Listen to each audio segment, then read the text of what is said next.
Welcome to the Missing Dots. The Quran itself warned about poets who wander without purpose and say things they never do. Then it gave a clear exception only for those who believe, do good, and remember Allah a lot. The Prophet Allah allowed Hassan ibn Thabit to stand in the mosque and defend Islam with poetry. He even gave his own cloak to Ka'b ibn Zuhayr after one sincere poem. That was not a paid show. Today, many Naats use the exact tunes of film songs, charge big money for 40-minute performances, and people treat them like the main way to increase faith. But the Quran clearly says faith increases when Allah's own verses are recited. Mixing sacred praise with entertainment tunes and big business creates confusion, and calling a Naat a nice song by mistake is not automatically blasphemy. We need to return to the real prophetic standard, simple, sincere, and free from commercial show. The breeze is finally picking up here in the courtyard. It gets, so incredibly peaceful out here after the prayer finishes and the crowds sort of thin out. Yeah, it really does. It's a beautiful spot. I'm just really glad you could sit down and join the two of us for a while. We brought this rather massive stack of notes outside with us. We've got historical records, some classical jurisprudence, even some modern musicology in here. It is quite a lot to look at. I mean, it's a huge topic. It is. But sitting out here, just with the quiet background noise of the courtyard, it feels like the perfect environment to think through something this complex, without rushing it. I agree completely. We really need to take our time with this. Right. So our goal while we sit here today is just to quietly explore this evolution. We're looking at a tradition that started in the earliest days of Islam as a raw, spontaneous, completely unpaid defense of the faith. Yeah. And somehow, over the centuries, it has evolved into what is essentially a multi-million-dollar performance industry. It is quite the journey, honestly.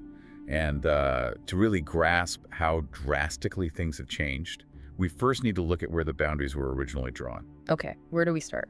Well, if we look at the scriptural reality, the Quran doesn't actually ban poetry across the board. Right, but it does have some very strong words for poets initially. I mean, Surah Ash-Shu'ara comes to mind. It literally translates to the poets. Exactly. In that surah, the Quran heavily criticizes poets, describing them as those who, wander aimlessly in every valley and who say what they don't actually do. Which sounds pretty harsh on the surface. It does, but you have to understand the context of pre-Islamic Arabia. Poetry was their mass media. It was their internet, their news, their propaganda machine. Wow, okay, so it was powerful. Very. Poets used their words for tribal boasting, spreading falsehoods, or just pure character assassination. So the Quran was addressing that specific hypocrisy. But then, right at the end of that critique, there's an exception made, right? Verse 227 carves out a specific space for a different kind of poet. It does. It exempts those who believe, do good deeds, remember Allah frequently, and use their poetry to defend against injustice. Oh, I see. Yeah, it essentially says that art and eloquence are not inherently evil. It entirely depends on the sincerity and the purpose behind the words. Which makes total sense. But there's another boundary that I find even more fascinating.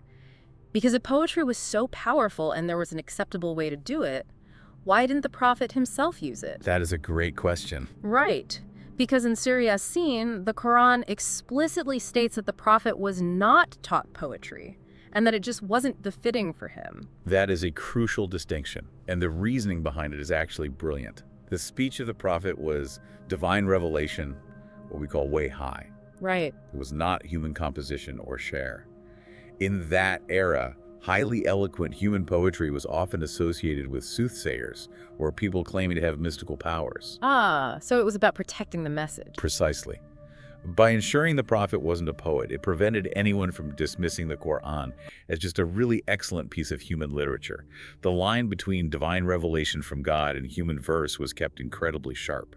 But he did have poets around him. I mean, Hassan ibn Thabit is probably the most famous example. He literally had a pulpit set up for him inside the mosque, didn't he? He did, yes.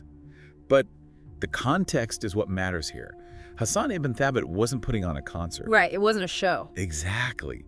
He was using his poetry as a strategic, functional defense. The early Muslims were facing severe psychological and informational warfare from their enemies, and Hassan was countering that propaganda. Oh, wow. Yeah, if you look at the historical breakdown of early Islamic poetry, roughly 70% of it was purely defensive. Wait, really? 70%? Yes. Only about 20% was panegyric, or, praise poetry. That completely flips my understanding of it. Today, you'd think it was 100% praise. That's a huge shift. And even when it came to praise, it looked very different back then. Like, let's talk about Ka'b ibn Zuhayr, because the story of the bird of the mantle is probably the most famous early example of praise. It's a remarkable story, truly. Ka'b had been a very harsh critic of early Islam. He was actually an enemy. Right? But he experienced a change of heart, traveled to the Prophet, repented, and spontaneously recited this beautiful, raw poem of praise. And he didn't, like, rehearse this with a choir behind him. Not at all. It was entirely spontaneous. And the Prophet was so moved by the sincerity of it that he took off his own cloak, his burda, and gave it to Ka'b right there on the spot. SubhanAllah, it's such a powerful moment. But this brings up a really big question for me, and probably for you sitting with us too. What's that? Well, if early poetry was primarily functional, used for defense, mostly spontaneous, and entirely subordinate to the Quran, how on earth did we shift into this modern mindset? That is the million-dollar question. Because today, listening to a beautifully produced Naat is treated by many people as a core, almost ritualistic way to increase their faith. That is the crux of the issue. We've experienced a massive cultural drift over time. How so? Well, if we look at Surah Al-Anfal, verse 2, the Quran states very clearly that the believers are those whose faith, their iman, increases when Allah's own verses are recited. True spiritual growth, the actual expansion of the heart, is tied to divine revelation. Okay, but hold on. Let me play devil's advocate here for a second. Sure. I've seen people weeping out of pure devotion during a live Naat recitation.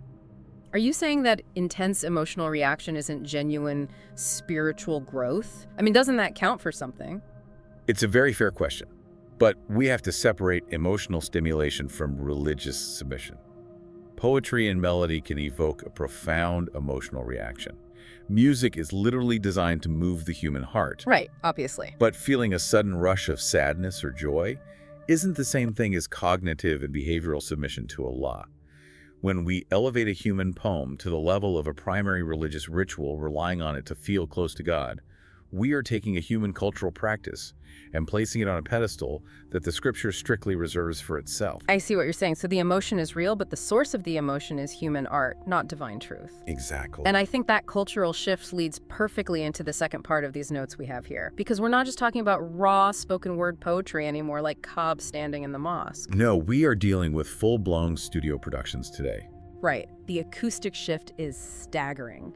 And this is where the modern musicology clashes directly with classical jurisprudence, doesn't it? It absolutely does. Let's explore that, because if you turn on a modern Naat on, say, YouTube or Spotify, you hear heavy auto-tune, you hear artificial reverb, you hear these complex, driving rhythms. Yeah. If you strip away the words, it sounds exactly like secular music. From an ethnomusicological standpoint, it often is secular music. The architectural foundation is identical. Really?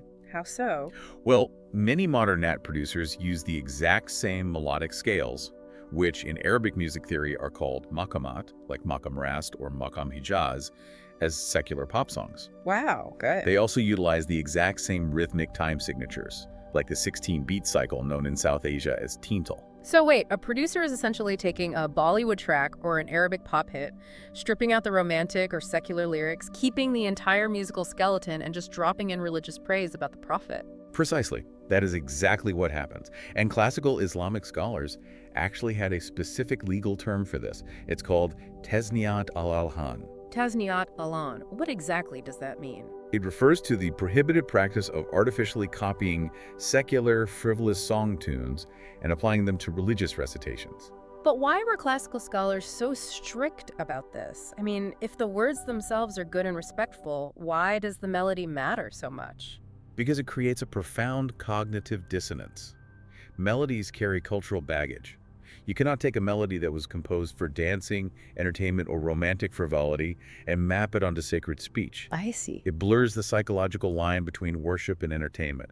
It degrades the dignity of the religious text by dressing it in the clothes of the nightclub or the cinema. That makes total sense. The brain just can't separate the sacred words from the secular feeling of the tune. Exactly. And we see the sociological fallout from this all the time now.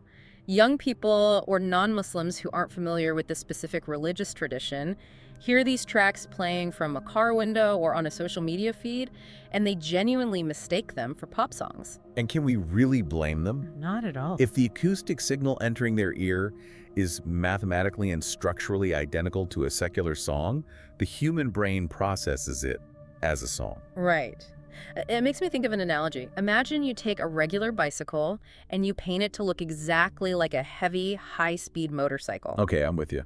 You add fake exhaust pipes, and you even attach a little Bluetooth speaker that plays a loud, revving engine sound. Right. If you ride that bicycle down the street and someone on the sidewalk points and says, "Hey, nice motorcycle," you can't exactly jump off and start screaming at them for getting it wrong. No, you literally designed it to trick their senses. Exactly. Isn't it the responsibility of the producers to maintain a unique, sacred sound rather than punishing confused listeners? That analogy captures the injustice of it perfectly. And the consequences of this confusion are not just theoretical, they are very real and sometimes incredibly dangerous. Like what happened recently. Yes, just look at the 2023 case in Pakistan. A Christian teenager was scrolling on social media, saw a video with a Naat playing in the background, and left a comment calling it a beautiful song. He thought it was just a nice Bollywood-style tune. Subhanallah, a teenager, and he faced severe blasphemy accusations for that, right? He did. He faced a terrifying mob reaction. People claimed he was insulting the religion by reducing sacred praise to a song. That is just heartbreaking. It is. But if we actually look at classical jurisprudence, the ruling is crystal clear. Blasphemy, or shatam, requires deliberate intent, which is called qasd. Meaning you have to do it on purpose? Yes, you have to actively intend to insult the sacred. A linguistic mistake caused entirely because a modern producer decided to make a Naat sound acoustically identical to a pop track is not blasphemy. It completely lacks intent. It's tragic, honestly. People are being threatened and having their lives ruined over a confusion that the industry itself manufactured. So if it causes this much confusion, why do producers keep doing it? Because it works. It generates millions of views. It creates what we might call faith inflation.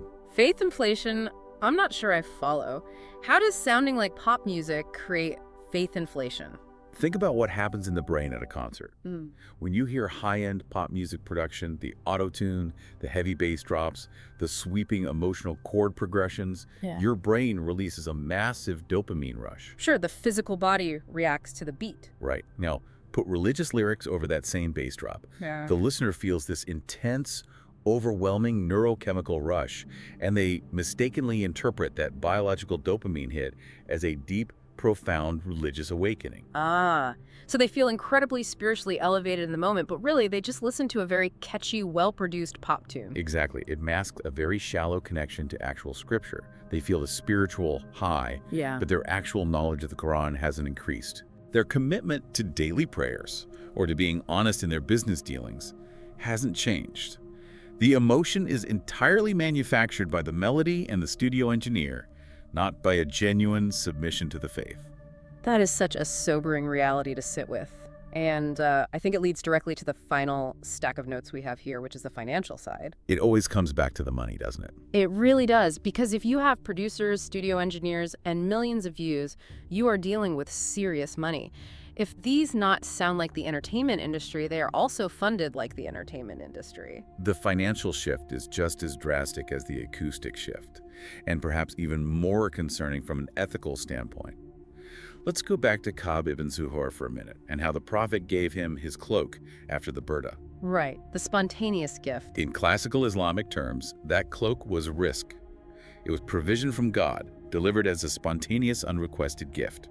Ka'b didn't hand the Prophet a parchment invoice before he started reciting. No, of course not. He didn't have an agent negotiate a fee. The Prophet gave the gift out of sheer appreciation, after the fact, with zero strings attached. Now contrast that with what we see today. The modern Naat industry operates almost entirely on ujra. These are pre-negotiated, fixed commercial contracts. Yes.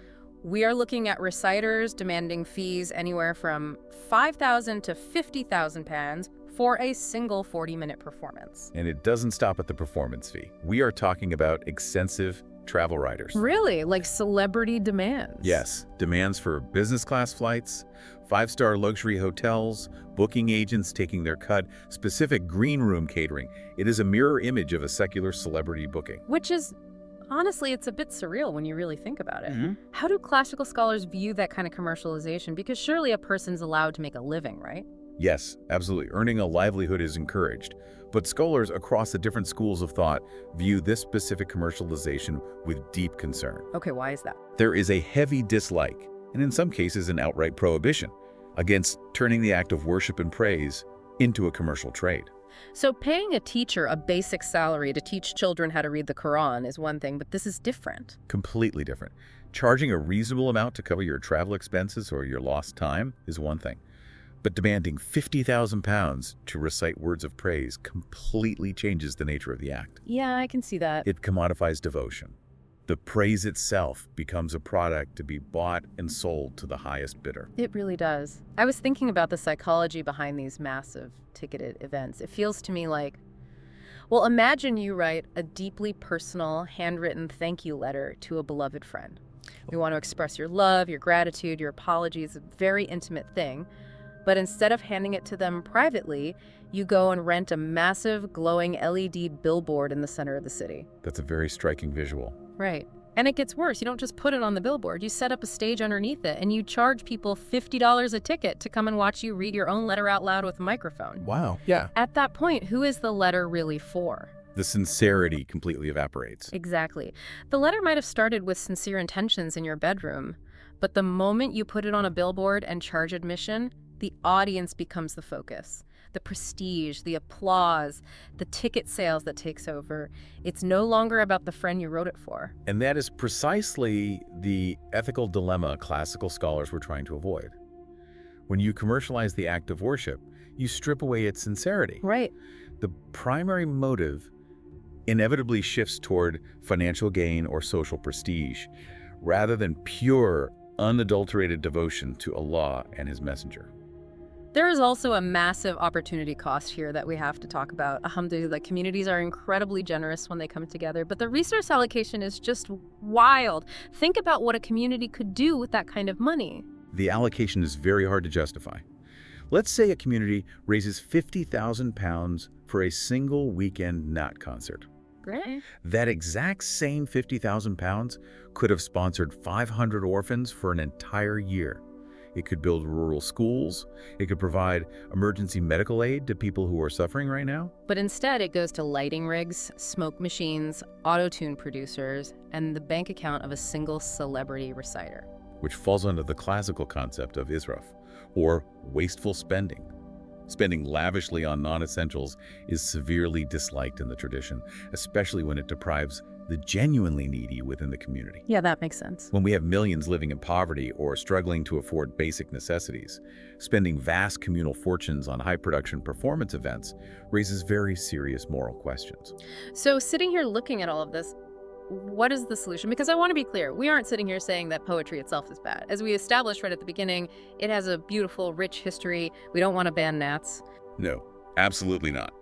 Poetry is a beautiful secondary expression of love. The solution isn't a ban. The solution is to remove the corporate profit motive from sacred devotion. How do we do that? We need to return to models that protect the sincerity of the recitation and the dignity of the reciter. For example, historically, Islamic communities utilized waqf models. A waqf being a charitable endowment, right? Exactly. A community-funded, sustainable endowment where scholars, teachers, and yes, even reciters and poets were supported through communal funds. Oh, that's interesting. It wasn't a pay-to-play concert system, it was a communal support system. This allowed individuals to serve the faith, to write, to recite, without having to turn their devotion into a commercial marketplace. Returning to gift-based models, or waqf models, would restore the dignity of the practice. It removes the necessity for agents and ticket sales. It really all comes back to maintaining those original boundaries, doesn't it? It does. Poetry absolutely has a historic place in Islam. It was used as a brilliant, functional defense by the early companions. It is a wonderful way to express love, but it has to remain subordinate to the Quran. Absolutely. It has to maintain a distinct, sacred sound that doesn't mimic secular pop music and confuse people. And inshallah, it has to find a way to stay free from this modern commercial exploitation. I agree completely. It's about keeping our spiritual compass pointed in the right direction. Human art is beautiful, but the divine text of the Quran must always remain central to a believer's life. Well, it's getting a bit late and the courtyard is almost empty now, but before we pack up these notes and head out, I want to leave you, sitting here with us, with one final thought to reflect on independently. Take your time. Take an honest look at your own daily digital habits. If the algorithm suddenly erased all the emotional, heavily produced melodic poetry from your feed tomorrow, what would actually be left of your connection to the faith? Would you know how to find peace in the quiet, simple recitation of the Quran itself? To rebuild your mental peace and legacy today, give charity, sponsor a student, and plant a tree. May Allah grant us success. Don't forget to Facebook. Come on, let's go. Don't forget to follow this channel, The Missing Dots. Thank you.